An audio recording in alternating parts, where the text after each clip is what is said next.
한번 따라해 보겠습니다. 지혜롭게 또 지혜롭게. 지난주 느리게 가도 괜찮아라는 제목으로 오늘 이 본문을 가지고 하나님 말씀 전했는데, 우리가 꼭 들어야 될 하나님의 말씀이 있어서 한 번 더 하나님 말씀을 이 본문으로 전합니다. 이번 주 무지하게 더웠지만 그 더위 속에 다행히 교회 주방 공사를 잘 마칠 수 있었습니다. 귀한 새 주방을 우리에게 주신 하나님께 감사의 박수 다 같이 드리겠습니다. 작은 주방 공사였는데도요, 일이 참 많았어요. 우리 사장님이 참 좋으신 분인데, 이렇게 주문한 대로 이렇게 그대로 만들어서 이렇게 딱 가져왔으면 바로 이렇게 탁 해가지고 쉽게 일이 끝났을 것 같은데, 사장님이 이제 평소에 이제 가진 경험대로 그분의 지식대로 그만 이 싱크대와 이 테이블을 이렇게 자기가 만들어 오신 거예요. 힘들게 딱 제작을 해서 왔는데 막상 주방에 이걸 넣으려고 하니까 이 식기세척기가 이 뒤에 있는 배전판을 다 가려버려 가지고 들어가서 쓸 수가 없는 겁니다. 이거 어떡하나. 그래서 다 이게 용접해서 다시 가져오신 거, 그래서 다시 가져가 가지고 그 부분을 잘라내 가지고 다시 이렇게 하려고 했더니 이게 주말이라서 이게 사람들이 일을 할 수가 없다고 그래가지고 우린 주말에 써야 되는데, 그래서 사장님이 고민하시다가 도저히 안 돼서 이제 손해를 보고서 이제 그 긴 큰 싱크대로 완전히 새롭게 교체해서 이렇게 잘 설치를 해 주셨어요. 그래서 잘 마무리되었고, 감사하게 또 어제 이제 많은 우리 성도님들이 나오셔서 정리까지 잘 마쳤습니다. 사장님이 그러시는 거예요. 내가 분명히 주문도 들었고 또 이렇게 벽에 배전판도 있는 걸 보고 갔는데 내가 도대체 왜 그랬을까? 이렇게 막 속상해 하시면서, 어떡해요. 이미 그 일이 진행되었고 그러다 보니까 사장님이 손해가 좀 컸는데, 아무리 봐도 급하게 이렇게 또 자기의 경험을 의지하다 보니까 이런 실수가 나와버린 거죠. 제가 사장님한테 제가 지난주에 설교한 대로 느리게 가도 괜찮아 이 말씀을 들었어야 되는데 말해드리고 싶었지만 뭐 그럴 수는 없었습니다. 여러분은 한 주간 느리게 잘 가셨습니까? 8년 전에 제가 처음 이 예배당을 이렇게 계약했을 때 이 상가 준공일이 한 2월 정도 된다고 하더라고요. 그래서 앞에 푸르지오 아파트가 7월 입주니까 이제 2월에 준공해서 이제 들어가면 인테리어를 하고 교회를 이렇게 준비를 하면 얼추 교회가 잘 될 것 같다라는 생각이 들어서 계약을 했습니다. 그런데 이 상가가 민원 때문인지 3월이 되고 4월이 되었는데도 이게 안 올라가는 거예요. 그래가지고 자꾸 늦어지고, 교회 개척했다고 뭐 페이스북에 광고는 다 했고 또 교회 이름도 정했고 또 통장을 만들어서 헌금도 받고 있었는데, 이제 계속해서 이제 지원회랑 이제 집에서 이렇게 예배를 한 달, 두 달 계속 드리고 가다 보니까 빨리 좀 상가로 들어가고 싶은 마음이 제 마음이 조급해지는 겁니다. 그런데 이제 진행은 너무나 느리고, 그런데요, 그렇게 한 달, 두 달 계속 기다리다가 진행이 늦어지는 바람에 계속 기도하며 기다리다가 이 예배당 이 하나로는, 이 502호 하나로는 도저히 안 되겠다는 결론을 이렇게 하게 되었어요. 그리고 마침 옆에 503호 주인이 옆에 교회 들어온다 하니까 자기 것까지 사라고 그렇게 막 해가지고, 그래서 어쩔 수 없이 이 503호를 하나 더 사게 됐는데, 지금 생각해 보니까 502호, 503호 이렇게 두 개를 준비해서 사게 해서 시작한 게 흔히 말하는 신의 한 수. 지금 우리 표현으로는 큰 하나님의 은혜였다는 것을 고백하게 됩니다. 하나밖에 없어서 잘라서 이렇게 했으면 얼마나 좁았겠어요. 그런데 이 두 곳을 이렇게 계약을 하고 이제 인테리어를 진행하려고 하다 보니까 이게 60평이 좀 넘거든요. 그러다 보니까 이게 대충 해서는 안 되겠다 싶어서 제가 건축가를 이렇게 이제 사서 이렇게 이 진행을 하게 된 거죠. 그래서 전체 이렇게 하다 보니까 이 인테리어 비용이 약 한 1억 원 정도가 나오는데, 이 건축가가 요구하는 이 설계비가 10%, 1,000만 원이라는 거예요. 그래서 어떤 개척교회는 뭐 1,000만 원 갖고 인테리어를 이렇게 한다는 교회도 있는데, 우리가 너무 이렇게 무리해서 내가 한 건 아닌가 고민도 많이 했지만, 그 건축가의 이야기를 잘 들어보니까 이 하다 보면 이 중간에 이 주인이 이것저것 좀 자꾸 바꿔달라, 이렇게 좀 이건 아니다 이렇게 요구하는 경우가 굉장히 많다는 거예요. 그래서 이 인테리어를 하다가 이렇게 중간에 이렇게 자꾸 요구를 바꾸고 변경하려다 보면 이게 계획했던 비용보다 훨씬 더 돈이 많이 들어가고 시간도 많이 들어서 처음부터 아예 설계를 잘 하고 중간에 변함없이 그대로 공사를 진행하는 게 훨씬 효율적이라고 이렇게 저를 설득시키더라고요. 그래서 제가 들어보니까 그래, 그 말이 정말 합리적인 것 같다라고 생각을 하고 이제 계약을 진행했습니다. 근데 이 상가 준공이 예상했던 2월보다 한참을 더 길어지다 보니까 이 건축가랑 저랑 이제 만나서 이 준비를 하는 기간이 거의 3달, 4달이 되어 버렸어요. 뭐 시간이 워낙 많으니까 이제 건축가는 제가 바라는 교회 예배당의 이야기를 충분히 들어주고, 그러면 또 그거를 이렇게 그려오고, 또 만나서 또 수정하고 또 그려오고, 거의 3달, 4달을 그래서 만나고 확인하고 제 머릿속에 있는 생각을 그림으로 또 설계로 이렇게 표현하는 것을, 그렇게 조금씩 이 예배당과 이 겨자나무가 이게 나타나게 되었죠.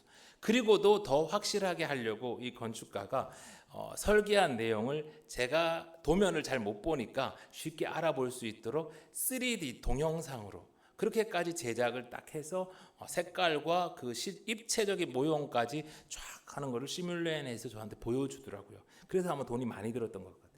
저도 이게 우리 교회만을 위해서가 아니라 언젠가 다른 개척 교회들한테 좀 모델이 되고 싶은 그런 인테리어를 하고 싶어서 그렇게 비용을 지불하고 이렇게 잘 맞췄어요. 느리지만 그렇게 확실하게 준비를 하고 진행하다 보니까 이제 상가가 준공을 다 된 후에 인테리어를 바로 진행했는데, 준비는 3개월, 4개월 했는데 실제 공사는 단 3주 만에 다른 하나의 수정도 없이 계획된 그 예산 안에서 인테리어가 잘 마치게 되었어요. 그리고 또 하나 놀라운 것은 이제 인테리어가 다 마무리되어서 9월 첫 주에 여기에 입당해서 예배를 드리게 될 때 하나님께서 1월부터 시작해가지고 이제 9월 첫째 주까지 300명의 이 성도님들을 통해서 느리지만 아주 꾸준하게 1월부터 9월 첫째 주까지 계속해서 헌금을 보내주셨는데, 그것이 1억이 넘어서 이 공사비를 다 채우고도 13,000원인가 이렇게 남게 된 거죠. 거기에다가 하드웨어만 잘 갖춰 놓으면 뭐합니까? 요즘은 소프트웨어의 시대잖아요. 우리 교회 학교를 담당할 김성필 목사님이 8월 달에 또 잘 만남이 되어서 이제 같이 이 예배당에서 교회 학교를 준비하게 그렇게 된 거예요. 사랑하는 성도 여러분, 느리게 가도 괜찮습니다. 주님과 함께라면 누구보다 잘 갈 수 있으니까요. 아멘. 그런데 세상은 워낙 악해서 우리 주님은 제자들에게 말씀하신 게 있죠. 마태복음 10장 16절의 말씀 들어볼게요. 보라, 내가 너희를 보냄이 양을 이리 가운데로 보냄과 같도다. 그러므로 너희는 뱀같이 지혜롭고 비둘기같이 순결하라. 뱀같이 지혜롭고 비둘기같이 순결하라는 거예요. 우리가 갈 세상이 결코 만만치 않으니까요. 순결한 것은 우리가 지난주 2번의 말씀을 걸쳐서 이제 하나님께서 느헤미야가 하나님을 얼마나 전적으로 믿고 또 하나님께 기도하면서 이렇게 살아가는 그 모습을 통해 우리가 볼 수 있었다면, 오늘 우리는 이 말씀을 통해서 느헤미야가 얼마나 지혜로운지를 우리가 배우게 될 것이에요. 1절의 말씀부터 다시 한번 들어볼게요. 아닥사스다 왕 제20년 이사년에 왕 앞에 포도주가 있기로 내가 그 포도주를 왕에게 드렸는데, 이전에는 내가 왕 앞에서 수심이 없었더니 왕이 내게 이르시되 내가 병이 없거늘 어찌하여 얼굴에 수심이 있느냐, 이는 필연 내 마음에 근심이 있음이로다 하더라. 그때 내가 크게 두려워하여. 우리는 느헤미야 1장을 통해서 느헤미야가 하나님께 얼마나 충성하는 사람이었는지, 그저 궁정에서 출세해가지고 자기 혼자 잘 먹고 잘 사는 게 인생의 목적이 아니라는 것을 분명히 알게 되었죠. 그런데요, 우리 그리스도인들 중에서는 이 느헤미야처럼 하나님 앞에는 충성하며 살아야겠다고 이렇게 하면서 의외로 세상의 권위자들에게는 충성을 잘 하지 않는 경우가 있습니다.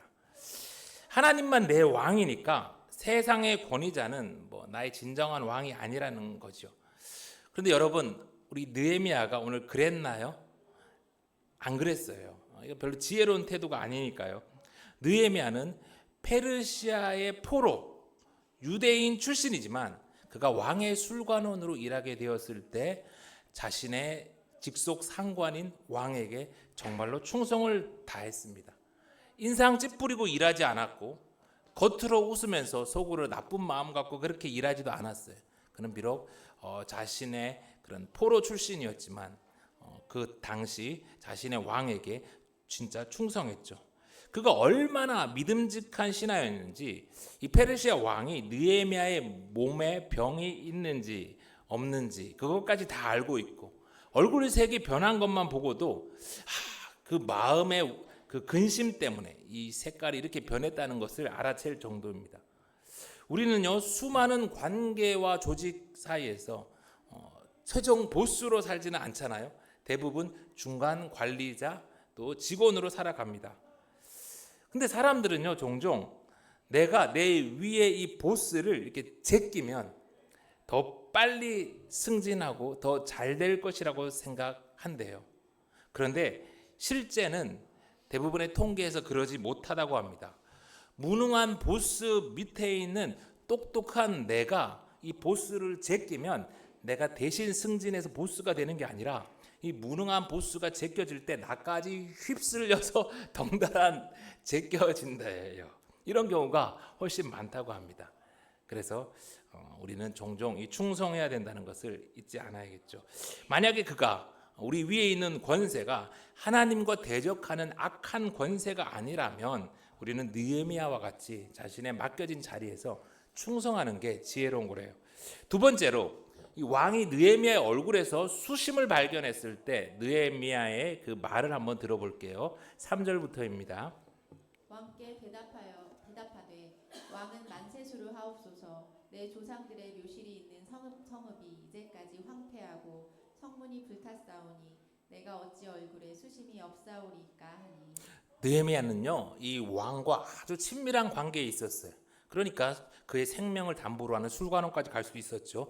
그리고 오늘 이 자리는 하나님께서 마련해 주신 아주 정말 절호의 타이밍 그리고 아주 사적인 자리였어요. 그랬을 때 왕이 느헤미야에게 물었을 때 느헤미야가 어떻게 합니까? 크게 두려워했대요. 이게 무슨 말입니까? 사적인 자리지만 이 자신의 보스인 왕과 아주 긴밀한 관계지만 느헤미야가 경고망동하지 않았다는 거예요. 많은 사람들이 자기가 좀 이렇게 보스와 가까워지면 이렇게 좀 높은 사람과 친해지면 자기가 뭐가 또 된 것처럼 그렇게 행동하기가 쉬워져요.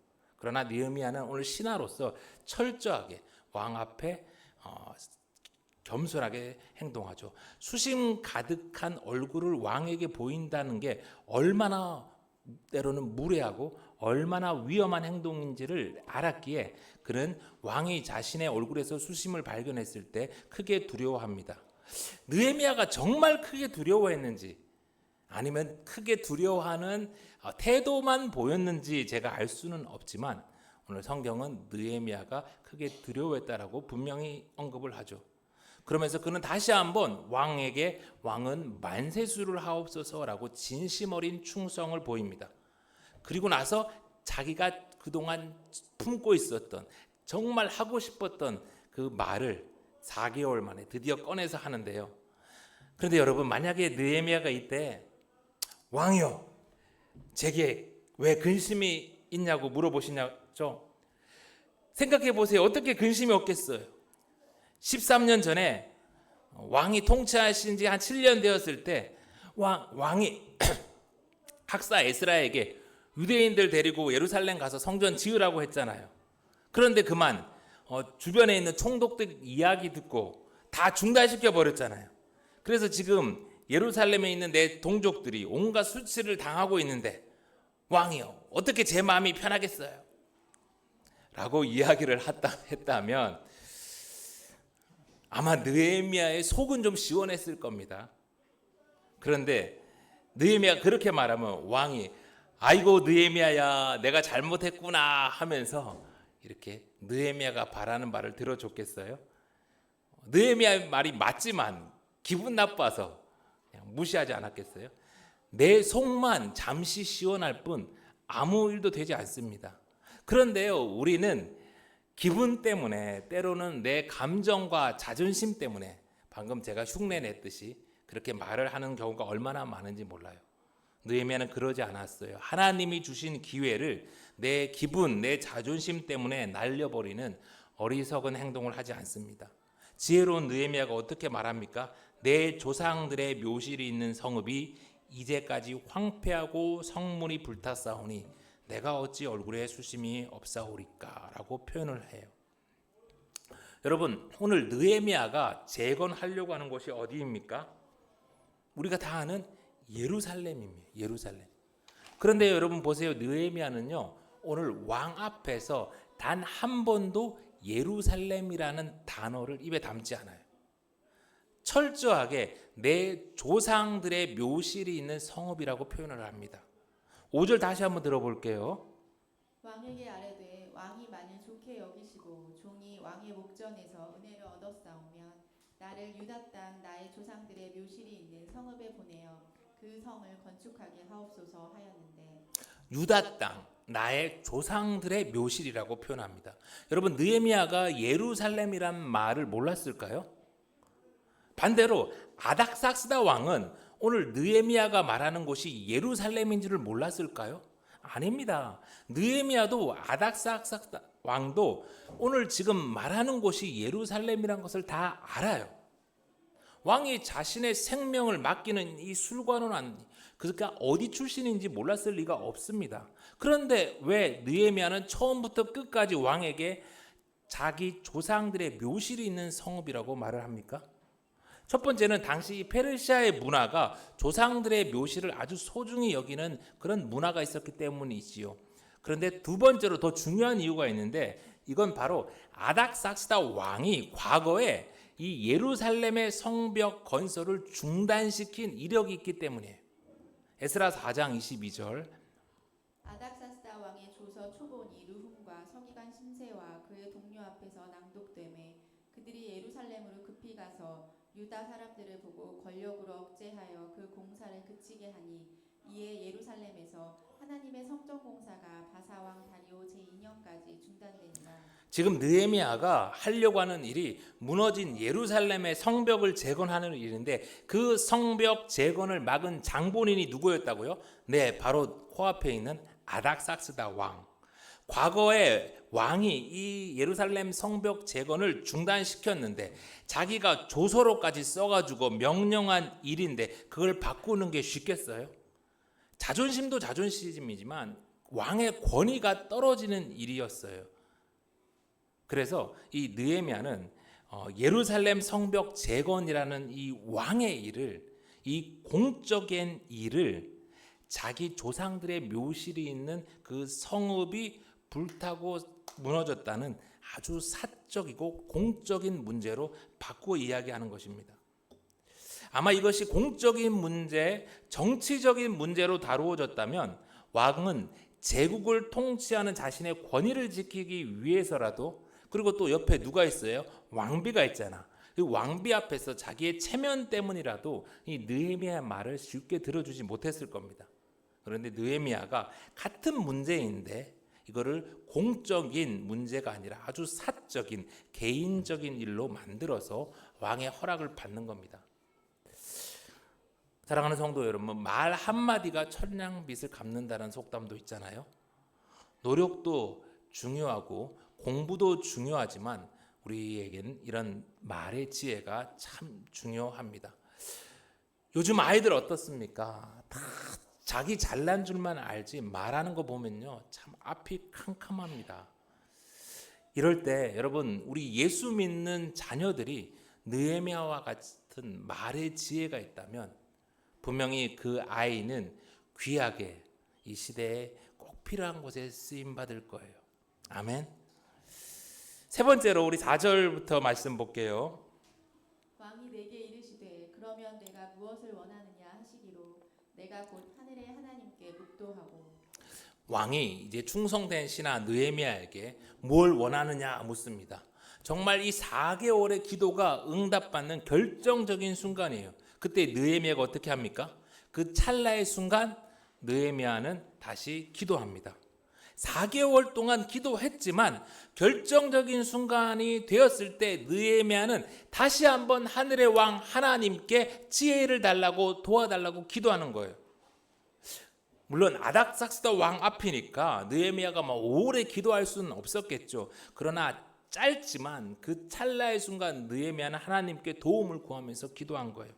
우리도 이런 순간들이 있지 않습니까? 시험이 막 시작할 때, 막 중요한 면접을 보게 되었을 때, 중요한 사람을 미팅하게 되거나 프리젠테이션을 하게 될 때 어떻게 해야 된다고요? 하늘의 왕 하나님께 기도하며 그 자리에 들어가야 되는 거예요. 그때 우리는 내 힘과 내 지혜로 가는 것이 아니라 임마누엘 대신 하나님과 우리 예수님과 동행해서 그 일을 하게 되는 것이죠.